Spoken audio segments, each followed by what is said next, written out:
Welcome to Your Invisible Power by Genevieve Behrend. This book is an attempt to show, by actual practical application, the way in which the creative power of visualization and faith can be used to change your life. Here you will learn not just theory, but methods that anyone can apply, methods that bring your desires into reality, one thought at a time. Remember, the power you are about to explore is already within you. All that is needed is guidance, practice, and the belief that you can wield it. Let us begin. Chapter 1: Order of Visualization. The exercise of visualization organizes your mind and draws in what you need for a more enjoyable life. By consciously picturing your desires and analyzing them, you achieve a more orderly thought process.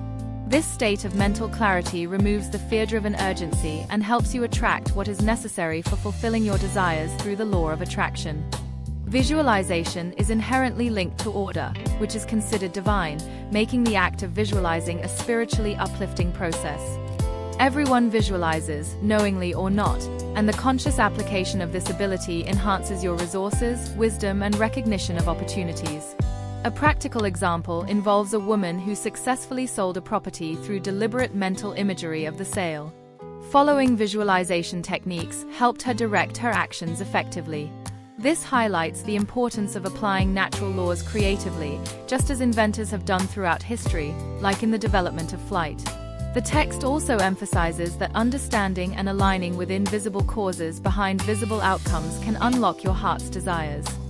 A case is shared of a woman who quickly found employment after being mentally visualized in her desired role, reinforcing the power of focused thought.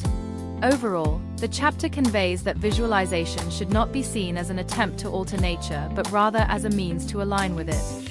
Keeping a clear mental picture helps transform dreams into reality, fostering an unshakable confidence in the law of attraction and the inevitability of abundance.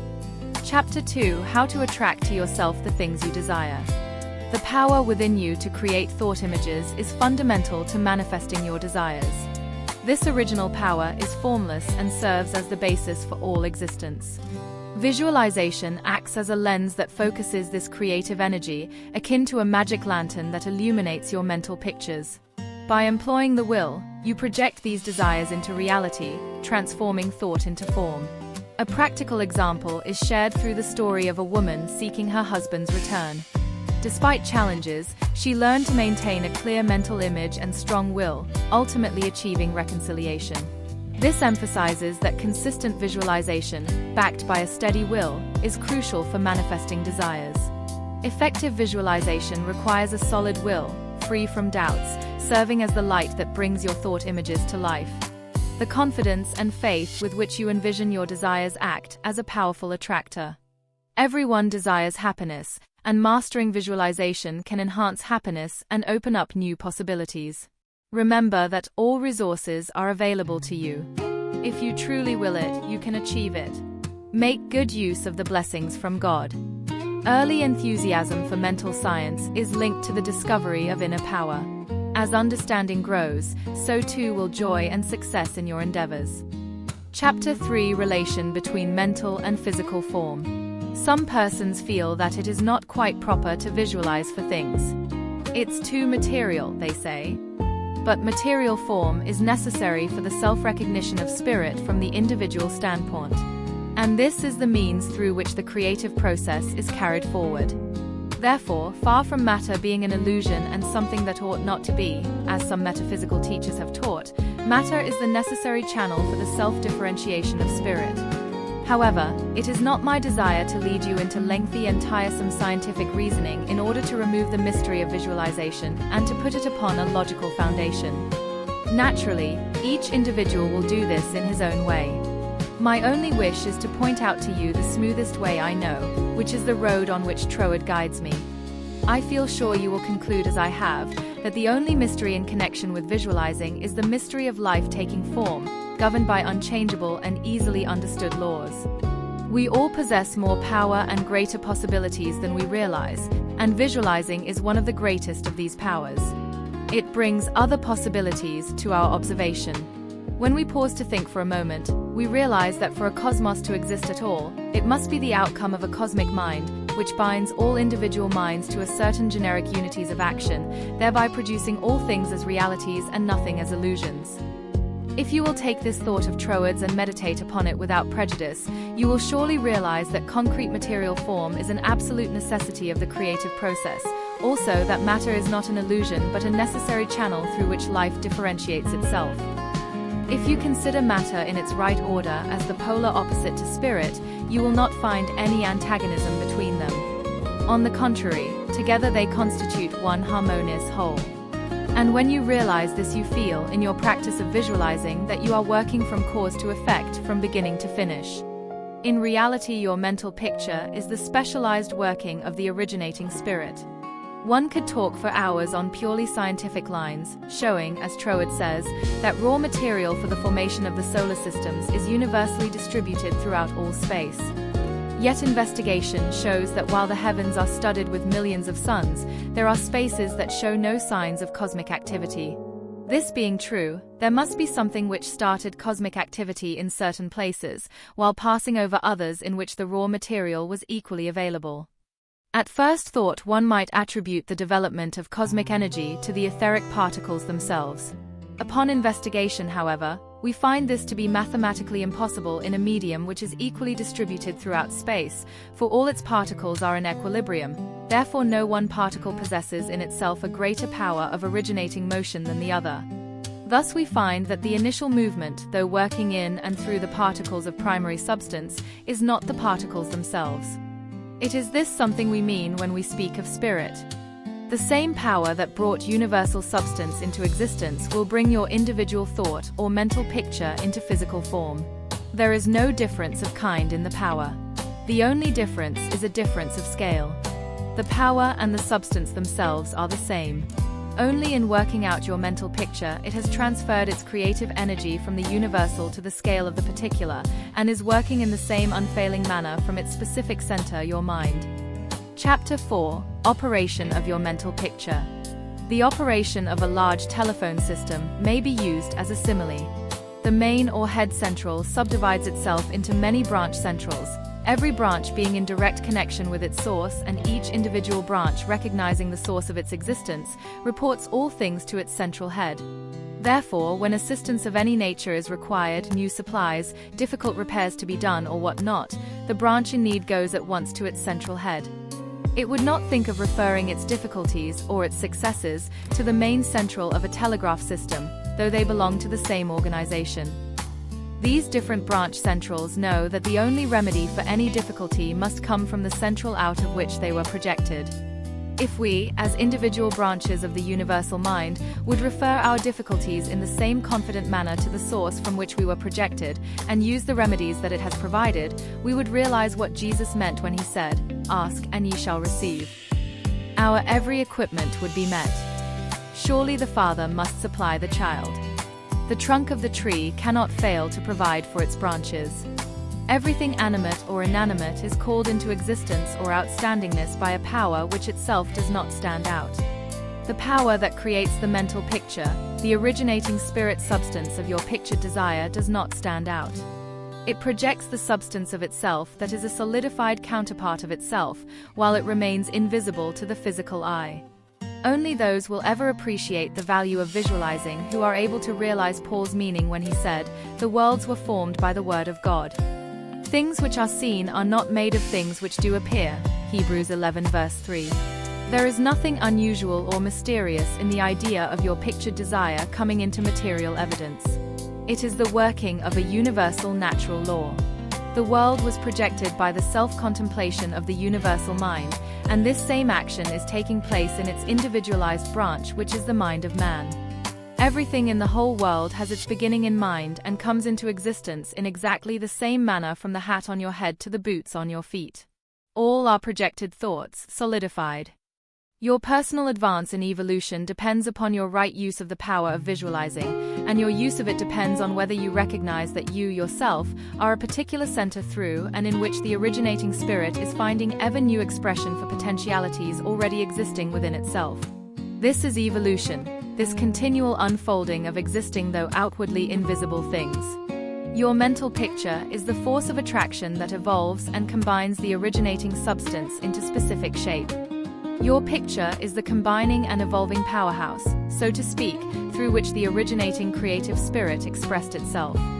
Its creative action is limitless, without beginning and without end, and always progressive and orderly. It proceeds stage by stage, each stage being a necessary preparation for the one to follow. Now let us see if we can get an idea of the different stages by which the things in the world have come to be. Troward says, if we can get at the working principle which is producing these results, we can very quickly and easily give it personal application.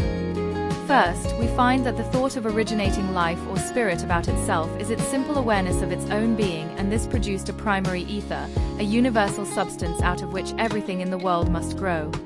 Troward also tells us that, though this awareness of being is a necessary foundation for any further possibilities, it is not much to talk about. It is the same with individualized spirit, which is yourself. Before you would entertain the idea of making a mental picture of your desire as being at all practical, you must have some idea of your being, of your I am, and just as soon as you are conscious of your I amness, you begin to wish to enjoy the freedom which this consciousness suggests. The thing you are most concerned with is the specific action of the creative spirit of life, universal mind specialized. The localized God germ in you is your personality, your individuality, and since the joy of absolute freedom is the inherent nature of this God germ, it is natural that it should endeavor to enjoy itself through its specific center. And as you grow in the comprehension that your being, your individuality, is God particularizing himself, you naturally develop divine tendencies. You want to enjoy life and liberty. You want freedom in your affairs as well as in your consciousness, and it is natural that you should. Always with this progressive wish, there is a faint thought picture. As your wish and your recognition grow into an intense desire, this desire becomes a clear mental picture. For example, a young lady studying music wishes she had a piano in order to practice at home. She wants the piano so much that she can mentally see it in one of the rooms.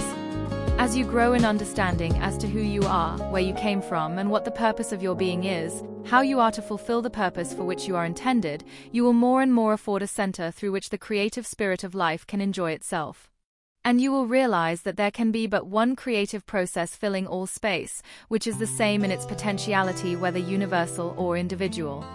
Furthermore, all that there is, whether on the plane of the visible or invisible, had its origin in the localized action of thought or a mental picture, and this includes yourself, because you are universal spirit localized, and the same creative action is taking place through you. If the same power and intelligence which brought the world into existence is in operation in the mind of man, why does it not manifest itself as strength, joy, health, and plenty? If one can have one's desires fulfilled by simply making a mental picture of that desire, holding on to it with the will, and doing without anxiety on the outward plane whatever seems necessary to bring the desire into fulfillment, then there seems no reason for the existence of sickness and poverty.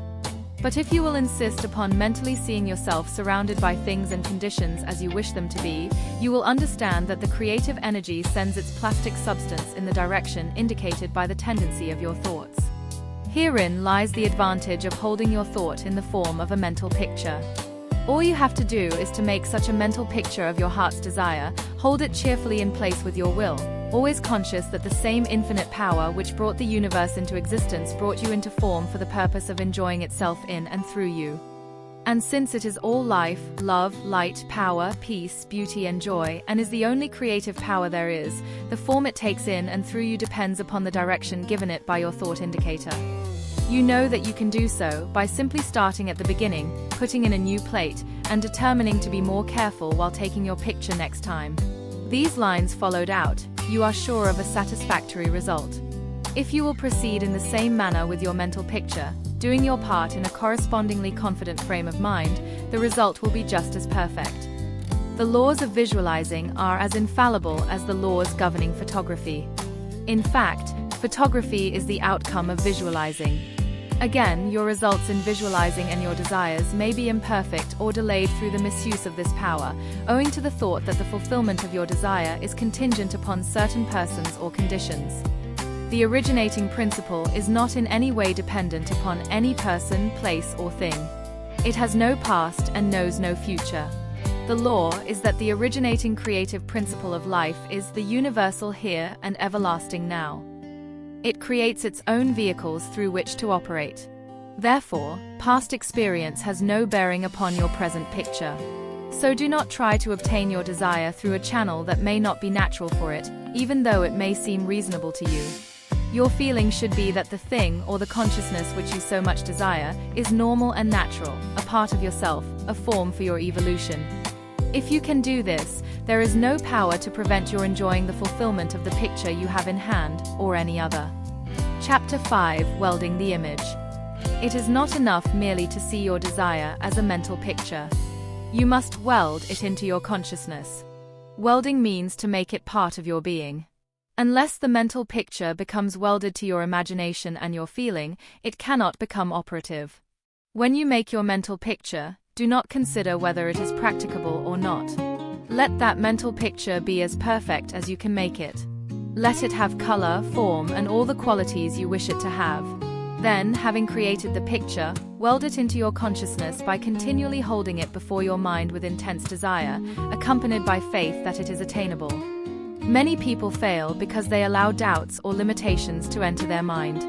Welding is the act of holding firmly to the mental picture in spite of any contrary appearances or thoughts. The more vivid and definite your picture, the stronger your welding. The feelings that accompany your visualization must be in perfect harmony with the picture. Do not visualize a thing without believing in its possibility. The emotions you feel while picturing your desire must be those you would feel if it were already realized. Welding the image is necessary because the creative power works through your will and your imagination combined. A mental picture not welded to your consciousness remains a mere daydream. The law of attraction responds only to firmly held images of desire that have been welded into your being. The process of welding is also aided by repetition and concentration. Return to your picture often, hold it firmly, and see it as already accomplished.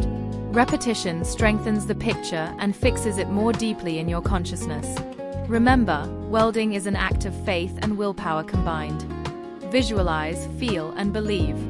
The more perfectly you weld the image, the sooner it will be realized in the outer world. Chapter 6: Suggestions for making your mental picture. Perhaps you want to feel that you've lived to some purpose. You want to be content and happy, and you feel that with good health and with successful business you could enjoy this state of mind. After you have decided once and for all that this is what you want, you proceed to picture yourself healthy, and your business just as great a success as you can naturally conceive it growing into. The best time for making your definite picture is just before breakfast and before retiring at night. As it is necessary to give yourself plenty of time, it may be necessary to rise earlier than is your usual habit. Go into a room where you will not be disturbed, meditate for a few moments upon the practical working of the law of visualizing, and ask yourself, how did the things about me first come into existence? How may I find it helpful to get more quickly in touch with the invisible supply? Someone felt that comfort would be better expressed and experienced by sitting on a chair than on the floor. The very beginning of the meditation, the chair, was the desire to be at ease. With this came the picture of some sort of a chair. The same principle applies to the hat and the clothes that you wear. Go carefully into this thought of the principle back of the thing. Establish it as a personal experience, make it a fact to your consciousness. If you are thorough in this, you will find yourself in the deep consciousness beneath the surface of your own thought power. Then open a window, take about 10 deep breaths, and during the time draw a large imaginary circle of light around you.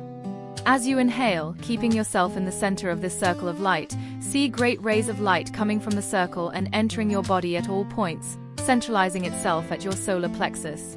Hold the breath a few moments at this central light of your body, the solar plexus, then slowly exhale. As you do this mentally, see imaginary rays or sprays of light going up through the body and down and out through the feet. Mentally spray your entire body with this imaginary light. When you have finished the breathing exercise, sit in a comfortable upright chair and mentally know there is but one life, one substance, and this life substance of the universe is finding pleasure in self-recognition in you. Repeat some affirmation of this kind, until you feel the truth and reality of the words that you are affirming. Then begin your picture. Whether your desire is for a state of consciousness or a possession, large or small, begin at the beginning. If you want a house, begin by seeing yourself in the kind of house you desire. Go all through it, taking careful note of the rooms, where the windows are situated, and such other details as help you to feel the reality of your concept. You might change some of the furniture and look into some of the mirrors just to see how healthy, wealthy, and happy you look. Go over your picture again and again until you feel the reality of it, then write it all down just as you have seen it, with the feeling that the best there is mine. There is no limit to me, because my mind is a center of divine operation, and your picture is as certain to come true in your physical world as the sun is to shine. Chapter 7: Things to remember in using your thought power for the production of new conditions. Clarity of intentions. Know clearly what conditions you wish to produce, and consider the consequences of achieving your desires. Focused creative action. By dwelling on a mental image, you concentrate the creative action of spirit at a balanced center. Visualization for equilibrium. Visualizing promotes equilibrium in your objective mind, enabling you to direct spiritual flow toward recognized goals while avoiding adverse thoughts. Potential energy manipulation. You are working with undifferentiated potential energy that can take any specific form through your mental focus. Your mental picture helps steer this energy in a desired direction. Avoiding strenuous effort. Proper visualization does not require strenuous effort. Such effort suggests resistance and creates oppositional conditions. Cheerful mindset. Maintain a cheerful mindset while visualizing to protect the integrity of your mental picture, ensuring that your desires manifest. Focus on quality, not circumstances. Your role is to determine the quality of energy rather than the details of its manifestation. Trust that creative power will naturally arrange the circumstances. Understanding nature's abundance. Recognize that nature is a vast reservoir of light and good meant for your use. Your conscious connection to this whole is key to abundance. The power of thought. Everything physical originates from sustained thought. Thoughts are neutral, being creative action that eventually takes physical form. What you focus on becomes your reality. Personal reflection. An anecdote illustrates the power of thought when a man learned to visualize and maintain belief in love and abundance, leading to happiness in marriage.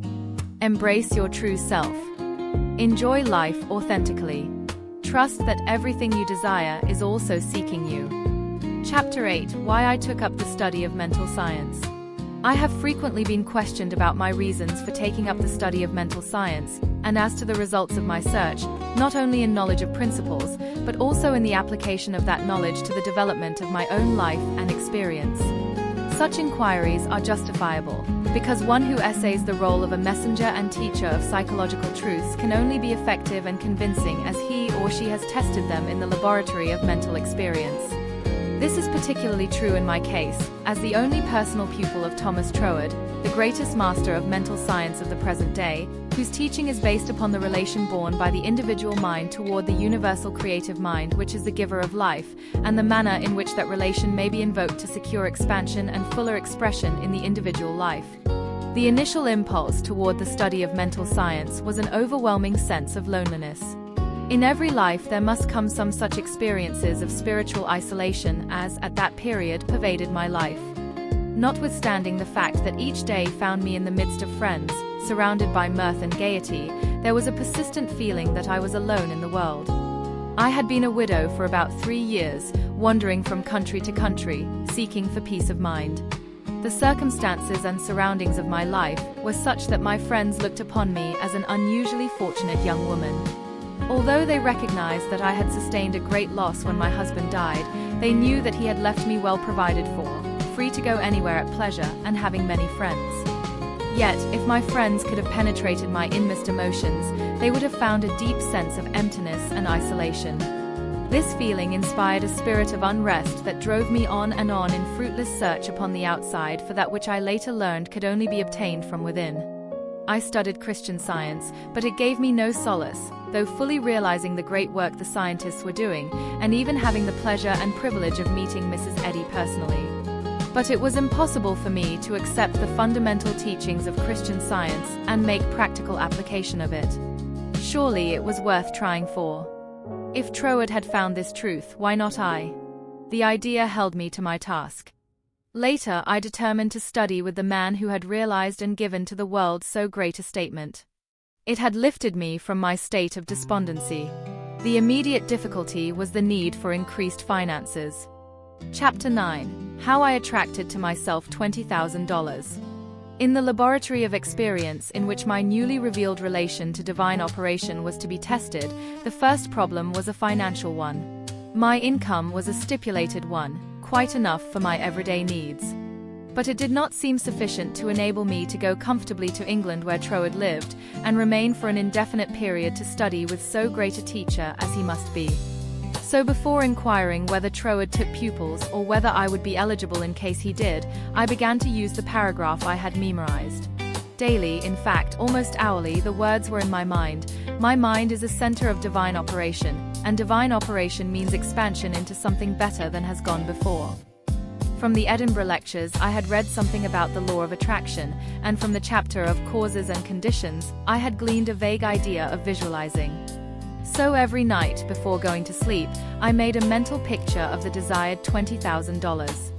$21,000 bills were counted over each night in my bedroom, and then, with the idea of more emphatically impressing my mind with the fact that this $20,000 was for the purpose of going to England and studying with Troward, I wrote out my picture, saw myself buying my steamer ticket, walking up and down the ship's deck from New York to London, and finally saw myself accepted as Troward's pupil. This process was repeated every morning and every evening, always impressing more and more fully upon my mind Troward's memorized statement, "My mind is a center of divine operations." I endeavored to keep this statement in the back part of my consciousness all the time with no thought in mind as how the money might be obtained. Probably the reason why there was no thought of the avenues through which the money might reach me was because I could not possibly imagine where the $20,000 would come from. To my mind, then as now, this quotation outlines the core and center of the method and manner of approach necessary for coming in touch with infinite supply. At least it, together with the previously quoted statement, "My mind is a center of divine operation," etc., constituted the only apparent means of attracting to myself the $20,000. My constant endeavor to get into the spirit of these statements, and to attract to myself this needed sum, was about 6 weeks, at the end of which time I had in my bank the required $20,000. This could be made into a long story, giving all the details, but the facts, as already narrated, will give you a definite idea of the magnetic condition of my mind while the $20,000 was finding its way to me. Chapter 10. How I became the only personal pupil of the greatest mental scientist of the present day. As soon as the idea of studying with Troward came to me, I asked a friend to write to him for me, feeling that perhaps my friend could put my desire in better or more persuasive terms than I could employ. To all the letters written by this friend, I received not one reply.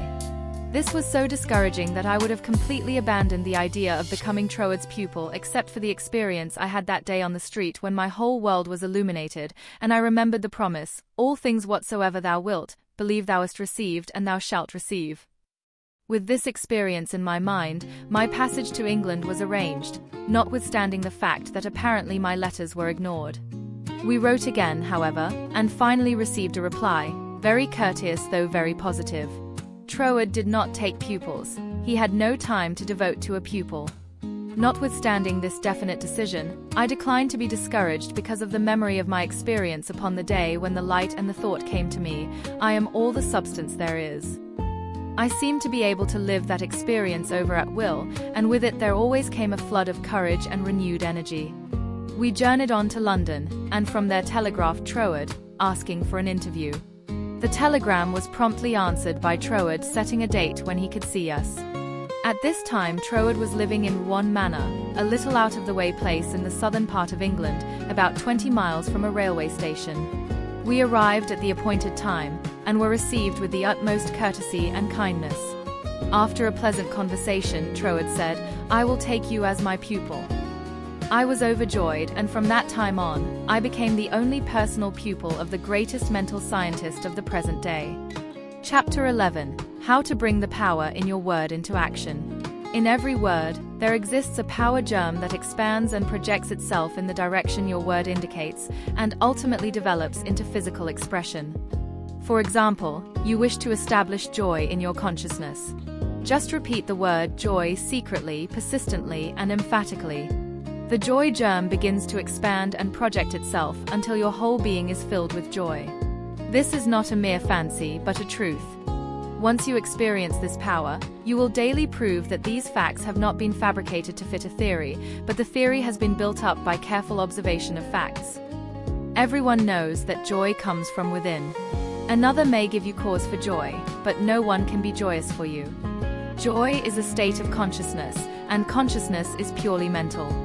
Mental faculties always work under something which stimulates them, and this stimulus may come either from without, through the external senses, or from within by the consciousness of something not perceptible on the physical plane. The recognition of this interior source of stimulus enables you to bring into your consciousness any state you desire. Once a thing seems normal to you, it is as surely yours through the law of growth and attraction, as it is yours to no addition after you have the conscious use of figures. This method of repeating the word makes the word in all of its limitless meaning yours, because words are the embodiment of thoughts, and thought is creative, neither good nor bad, simply creative. This is the reason why faith builds up and fear destroys. Only believe and all things are possible unto you, Mark 9 verse 23. It is faith that gives you dominion over every adverse circumstance or condition. It is your word of faith that sets you free, not faith in any specific thing or act, but simple faith in your best self in all ways. It is because of this ever-present creative power within the heart of the word that makes your health, your peace of mind, and your financial condition a reproduction of your most habitual thought. Try to believe and understand this, and you will find yourself master of every adverse circumstance or condition, a prince of power. Chapter 12: How to Increase Your Faith. But, you ask, how can I speak the word of faith when I have little or no faith? Every living thing has faith in something or somebody. It is the quality of the creative energy in the positive faith thought which gives it vitality, not the form it takes. Even intense fear is alive with faith. You fear smallpox because you believe it possible for you to contract it. You fear poverty and loneliness because you believe them possible for you. Truth unity. It is your habitual tendency of thought that reappears in your mind, your body, and your affairs, not the occasional thought upon some specific line or desire. It is the faith which understands that every creation had its birth in the womb of thought words that gives you dominion over all things, your lesser self included, and this feeling of faith is increased and intensified through observing what it does. Truth unity. This observation is the observation of your state of consciousness when you did, not when you hoped you might, but feared it was too good to be true. How did you feel that time when you simply had to bring yourself into a better frame of mind and did, or you had to have a certain thing and got it? Live these experiences over again and again mentally, until you really feel in touch with the self that knows and does, and the best there is yours.